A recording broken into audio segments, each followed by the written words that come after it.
So you're right in the middle of a pit. We call it the enabler pit, and you don't know how to get out. And you're seeing that it's not only affecting your peace, but the peace of those around you. Today, we're going to talk about it.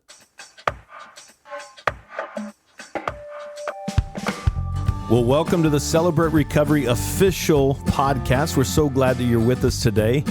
Celebrate Recovery is a ministry based on the Beatitudes, where Jesus helps us to face our hurts, hang-ups, and habits, and even our broken relationships. And we acknowledge that your struggle is real, that you matter to God, and He has the power to help you with any and all hurts, habits, and hang-ups that you're facing. And so I'm a grateful believer in Jesus Christ. I struggle with drugs, alcohol, and perfectionism.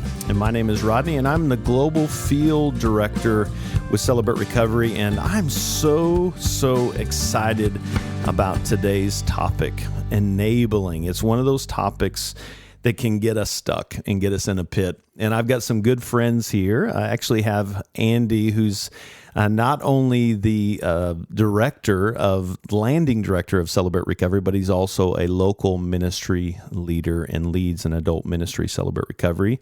And then his sweet bride, Julia, is with us. And what an incredible power team you guys are. But they agreed to jump on with me. So why don't you guys introduce yourselves, just your recovery introduction, and we'll jump into a great conversation. Yeah, thanks so much for having us on here, Rodney. I'm a grateful believer in Jesus, struggle with anxiety and depression and sexual addiction, and my name is Andy. Hi, Andy. Hey. I'm a grateful believer in Jesus Christ, and I celebrate recovery over a sexual addiction, and I still struggle with lust, control issues, and codependency, and my name is Julia. Hey guys, Julia. Thanks so much for being here. So this is one of those topics, and we've talked about a lot throughout the years. Andy and Julia have been in recovery. How many years have you guys been in Celebrate Recovery now? Oh, man. January, it's going to be 8 years. 8 years. Wow. Yeah. So lots of experience there. You probably have run into this. I know I have in my 17 years of people getting trapped in this enabler trap. So I want to just jump in. You know, there's some key elements that we can kind of be indicators that we might be enabling, and somebody listening might be in the middle of I'm an enabler, or maybe I am, I'm not sure. And so hopefully this will provide some nuggets of truth. But what are some of those things that would be indicators that would say, ooh, maybe I'm slipping over from helping and serving and loving toward maybe I'm hurting them by enabling? Andy, what are some of those things, man? Yeah, one of the things that kind of pops out to me when we talk about this idea of enabling is this idea of protection. And I think I might classify it as an overprotection. This way that we see people that we genuinely love and we genuinely care about kind of heading towards the cliff because of their own actions, their own behaviors, and this desire for us to protect them from the natural consequences of poor choices that we have over the course of our life, and kind of wanting to sweep in and try and put a pillow under our loved ones every time that they fall. And I know for me, in the times that I've seen that, it comes from a good place. I mean, who wouldn't want to love their loved one in that way? Of course. But when we protect from the consequences of our actions, we don't actually learn anything from those actions, and it's can be an inhibitor to change. Yeah. So I love that picture. It's a great word picture. The pillow. We want to pull the pillow and put it to give them a soft landing. And we're not talking about we want to make people hurt and we want to and kind of make them feel pain. We want them to feel the weight of where they are, right? Because we say that often, that it's not. It's not when we, how do we say that? We say the fear, it's the... Oh, yeah. Oftentimes we say that folks won't change until their pain exceeds their fear of change. Yeah, the fear of change. So until we can come to that place of feeling that weight, and that's hard for when you're the person on the other side, it's hard, isn't it, Julia, to watch somebody hurting. Yeah. Yeah. So what are some things that would be indicators that may cause us to want to swoop in and put a pillow? What have you seen in your experience that some of those traits that you'll hear and see people doing where we might want to rescue them? Yeah, just different loved ones in our lives. And I mean, like Andy said, I feel like it does start from a place of wanting to love them well. But I think that it keeps keeping people from experiencing the consequences to their actions. Yeah. And that ends up, I feel like we do it out of not wanting to hurt them, not wanting them to hurt, but then ultimately we are hurting them in the long run. And a lot of times we're hurting ourselves too, because we are doing these actions to the detriment of ourselves as well. And it does just become, in some instances, dangerous as well, depending on the situation. Yeah. But yeah, I do see that a lot. And yeah, and you said that it reminded me, one of those common traits can be where we're lying about that person's behavior, right? And it kind of speaks a little bit to how much am I bringing my own stuff into this relationship? And if you're struggling and you're connected with me as in a relationship, and that is brought into the light, what will that say about me? Yeah. Right? And so I think, lying about their behavior to kind of cover for them. Yeah. Yeah, I mean, that's something that we've seen a lot. And, one of the areas, and it can be a lot of different issues that happen within our life, but one common area that we do see in this is spouses, that their spouse is struggling with some sort of a chemical addiction is a pretty common one that we see. And that idea of, I'll go ahead and call into work for you today because you're too hungover to come in, and I'll say he's got the flu again this week, or why isn't he showing up to serve at church? Oh, he's just so tired. But in reality, we don't know where they're at. They're off on another trip, another bender, and we're trying to cover for them. Yeah, there is a thread of, just as you were talking, it feels like there is a thread of codependency in there. Explain codependency in a short, succinct way. How would you guys define codependency? It's kind of a tricky, what is that? I'm not sure what that is. People say I struggle with it, and I'm not sure what that means. What would be a way that you would define that? Yeah, and there's a lot of different synonyms for it. I think people pleasing is a good synonym for it, but it's that idea that my identity is based off of what other people think of me, or what I think other people will think of me and how they view me. And therefore my identity is not rooted in Christ. It's rooted in how other people view me. And so there's a lot of self-protection that comes into that. There's a lot of people-pleasing that comes into that. And yeah, it can cause us to have controlling behaviors in other people's lives. There's a lot of things that comes out of that.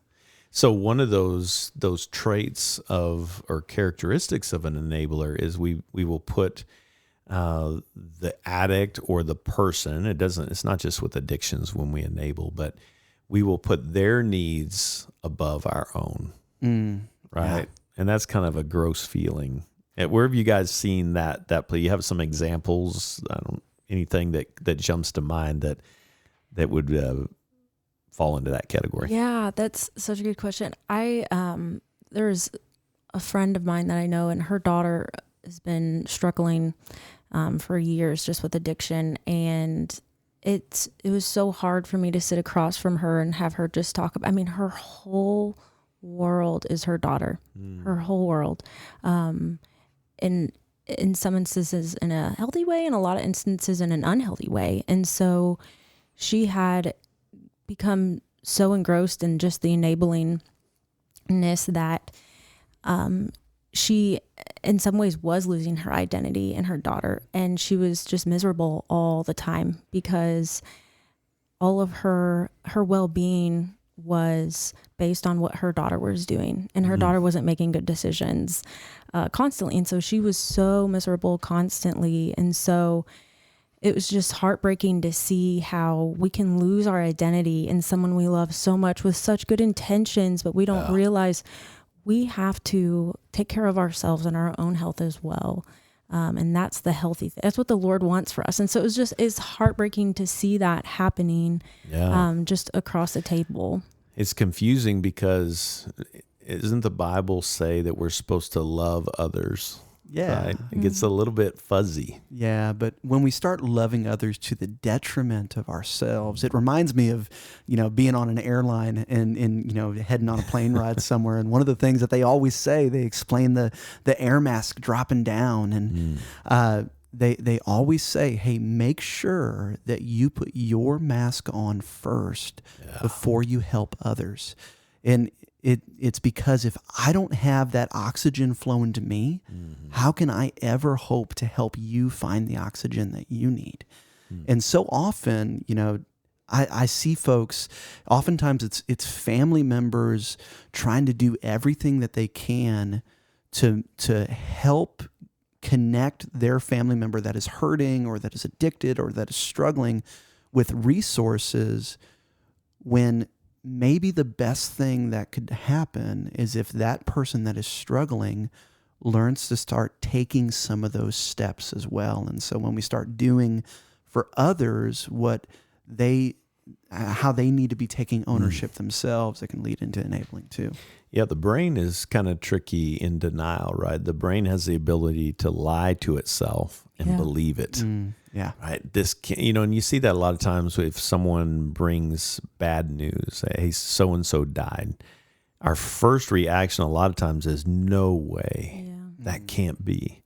And I think that's kind of that denial that kicks in. And it's not intentional because we love and care for this person so much.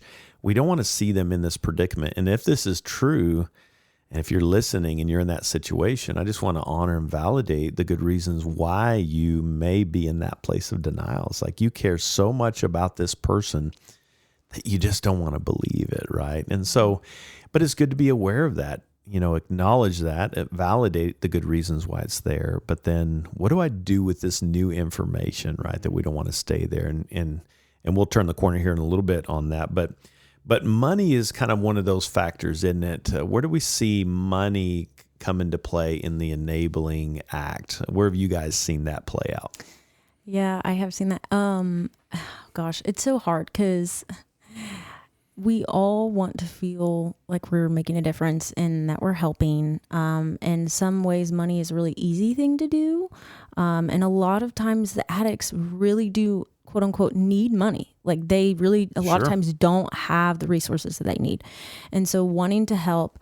But yeah, I mean, again, I, with the same mother and her daughter, she would, constantly give her money and she would just immediately go out and get drugs with it. Or even if she did give her, would buy her things, she can easily just sell it and then go get money for drugs. And so it's so hard to find that balance. But I think the more that we can just love others kind of in a different way, or buy them food and have them eat it, or just whatever if you're hungry, it is. let me feed you. Yeah. Kind of thing. But it's just that falling into, again, that wanting to help and wanting, our hearts are in the right place. Yeah. But just knowing that money is a very, very, very easy way to, again, have them, to harm them. It's just another way to harm them. Well, and one way that I've also seen it too is I'm going to give this person money,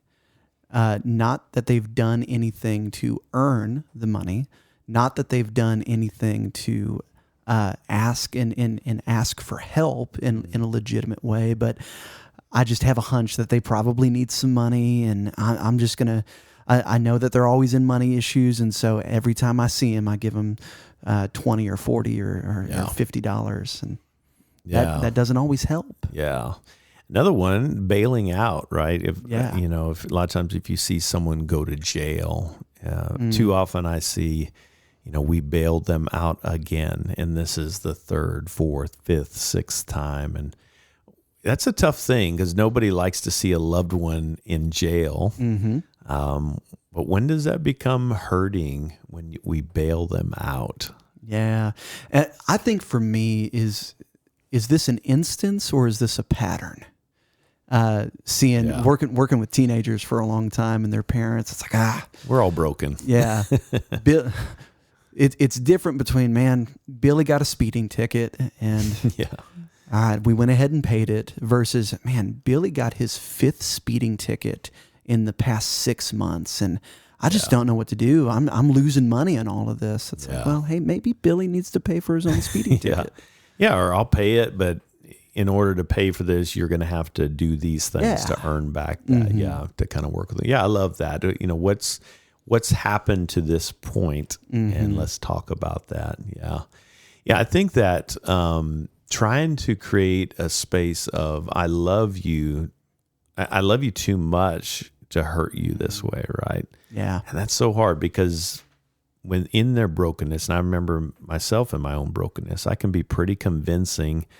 And sometimes, especially in addictions, man, we can be very manipulative, Yeah. right? Become good liars. And that's not a knock. It's just it's kind of one of the things that comes with that. So we have to be mindful of that. How could you do that to your own son, your own daughter? Don't you love me? And it's like, it feels like a dagger in my heart. And it's good just to hear an outside voice saying, hey, you do love your child. And that's why you're creating some distance. So, yeah, so bailing them out, giving them money. What about just the resentment that we build? I know this is a common theme. The resentment we get when we're trying to parent them, and this is more the case when they're out of the home, right? And we're trying to parent them, but they've been living on their own, living their own life, and now we're trying to parent them, and it kind of falls flat. What kind of stuff does that create in us when we try to do that over and over and over again, and they just don't receive it? Do you mean parenting in a healthy way or unhealthy? Kind of unhealthy. Yeah. Gosh, it's so hard. Yeah, I think that there's, and I am not a parent of an adult kid. I'll just preface that. But I have heard so many times people say that parenting adults is so hard. But I think as soon as they're 18, as soon as they leave, or whenever they are considered an adult in your world, where that is, they are an adult and they can make their own decisions. And so remembering that they can, they have to face the effects of their decisions. And at that point the reality switch from a parenting moment to, in some ways, just like a mentor, and just giving them and loving them and having to let them fall on their own, and not always trying to fix, but trying to connect before we correct, making sure that they feel heard first. Hard stuff, but so important. Good stuff. Well, we're going to take a quick break right here, and we're going to turn the corner. We're going to talk just a little bit more about some of those traits that can kind of creep into our life, and then we'll turn the corner to what is helping and loving well in a healthy Christian way when we have a loved one that is struggling. And so stick with us, and when we come back, we'll continue the conversation. Are you and your church looking for practical tools to help you start and run a Celebrate Recovery in your church? Consider joining us for a Celebrate Recovery training conference online or in person. Visit our website at celebraterecovery.com for dates and times. And don't forget to connect with your Celebrate Recovery state representative. They are here to serve you as you walk through this process. Find a rep near you by visiting celebraterecovery.com/reps. We're having a great conversation around enabling and how we can get stuck in that. We've been talking about some of those things that can creep in, and final thoughts kind of on the enabler traits. Anything that jumps out at you just in your experience, what you've seen leading a ministry, Andy, and any final thoughts before we kind of turn the corner on some of the healthy ways to do that? Yeah. I think one of them that I know I've seen a couple times is this idea of I'm going to make threats or I'm going to establish a boundary. Hey, I love you. I care about you. But if you do this again, I'm going to go live with my parents, or you can't be in the house for a couple months until you get sober. But then the behavior happens again. And we make an allowance for it. It's like, okay, I understand that, that happened again, but next time, and then it always becomes a next time, but every time it happens, we just put it off. Yeah, and we I'm never so glad enforce you brought that. up. Yeah, because we mean it when we say it, but that's such a good reminder that when we're dealing with them, with the person, the addict, whatever, is make sure whatever we say will be a consequence that we would be willing to carry through with it. Because sometimes in our anger, disgust in the moment, we say, well, that's it. If you do it one more time, this is going to happen. And then it happens and we don't see results. That can actually be more harmful. Yeah. Yeah. Julie, any thoughts on that? Yeah, I think, and we might have already touched on this a little bit, but just the idea of doing things for addicts that they are able to do for themselves is definitely a big sign of enabling. If they are able to, if they're physically able to go out and get a job and have it, why are we giving them money? Or if they have money and they can pay their bills, but they choose not to, why are we stepping in and doing that? Just different stuff like that too. Yeah. I was talking to a dad recently and he went through that, and the son was not following what needed to be happening to live in his home as an adult. And he set that boundary and said, hey, if this happens again, you're probably going to have to move out and get your own place. And it happened again. And so instead of just saying you're out and kick him to the curb, he actually walked alongside him to help him find a home. And it ended up being very effective, helping him. But he held true to his boundary. That was so important. So we could talk a lot more about some traits. There's all kinds of things. But what does it look like to do that in a loving them well, helping them well? What are some things that you guys have learned that are a healthy way to do this? Yeah. We talked about that denial aspect earlier. And I think one of the first spot that we have to get to whenever we find that maybe we're in a spot that maybe we've been enabling somebody. And by the way, if you're listening to this and you're like, dang it, that's me, I've been doing that. It's okay. Yeah, you're human. Exactly. But the first place that we've got to start is admitting my loved one has a problem and I have no control over it. So true. Yeah. I feel like it's so important too to remember, just in light of this whole conversation too, is that the Lord loves your loved one way more than you do. And how much space the Lord lets us have to fall. And how much the Lord does not enable us. He lets us fall time and time again. He's letting the person you love fall. He's given them that freedom. And so we need to do that too and learn these healthy things. But one of the things that I heard when I was first getting into recovery was just the idea of putting boundaries up.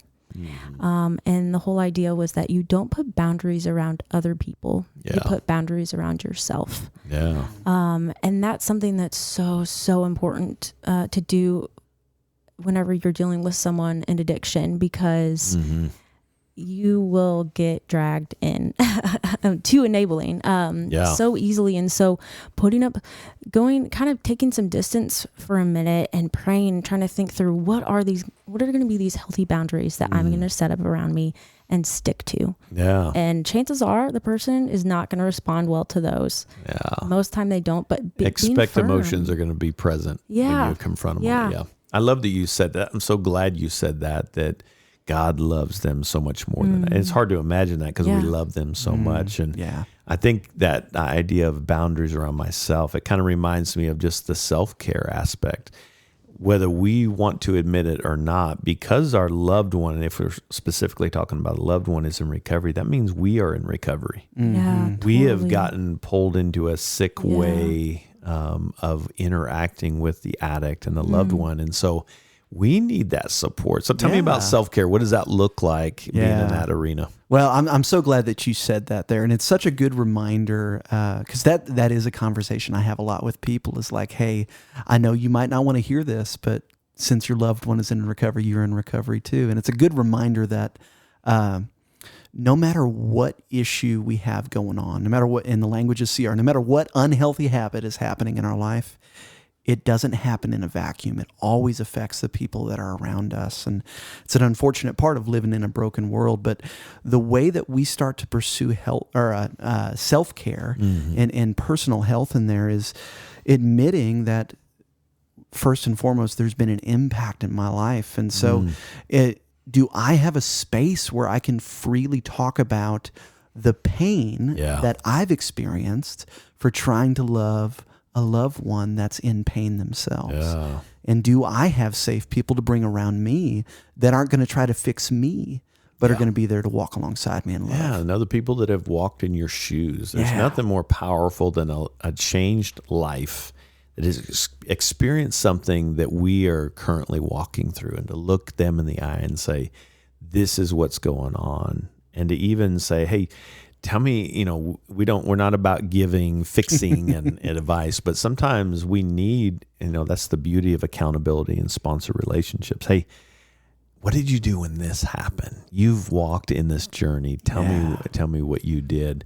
I think one of the things I'd love for you guys to unpack is really just this idea of allowing them to feel the weight of the consequences.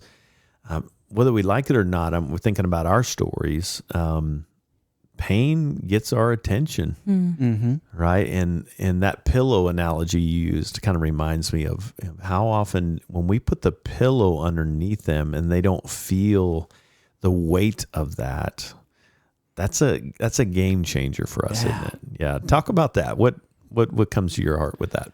Yeah. The first thing that comes to mind is kind of that idea of, hey, this happened again, and I love you so much. I'm so sorry you're in this, but I can't come and rescue you this time. Yeah.